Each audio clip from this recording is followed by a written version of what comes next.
First off, let me say that I am irritated that we did not get an explanation on how they got into that world via the apocalypse. Although we did get some information last episode that it was the result of this world-class magic, we got details on the first time it was used and the second time. But right when he was about to talk about the third time, the one we really want to know about, how they actually got in the game, the scene changed and we did not go back there this episode. So he either didn't tell them or he did tell Shiro and Akatsuki, but we'll find that out later via a flashback. Maybe it's to build more suspense, but I do have a feeling that he did tell them, but we just haven't been shown it yet. But anyway, this episode was great. My man Rudy, man, what's going on with him? Why can't Isuzu add him as a friend? Now, I personally have my own theory. It may be stupid, it may be way out there, but if you look at the opening, it looks like he dies at one point, and Isuzu is standing over his body,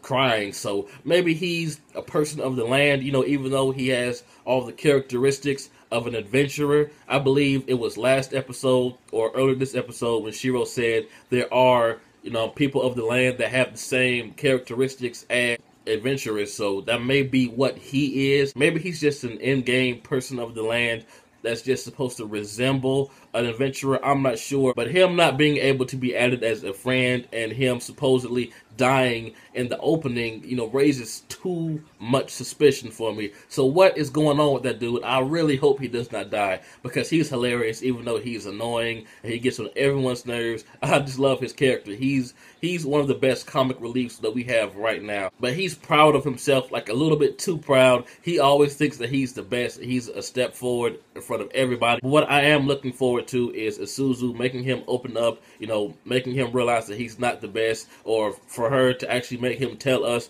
what's going on and make him realize that, teamwork is everything and that he's not the best. I'm looking forward for her to train that golden retriever. But I am so glad Minori opened her mouth finally. It was awesome seeing all of them work together, and if she didn't, they would have went in there and got murked over and over and over. So I'm glad that she finally had the courage. She swallowed her shyness and got along with everyone, and we found out some interesting things and abilities that we did not know, that they would have never known about each other. But the fish people, or FishMen as they're called in the anime, what's going on with them? Why did they come out of nowhere? That does not seem to be a scripted event, because usually we've seen the adventurous walking into a certain area and then the monsters being triggered that way. But these fishmen swam to the adventurers. That hasn't happened before in this anime. So what's going on with that? Were they sent by maybe the people of the land to try to get rid of some of the adventurers because they're scared of them?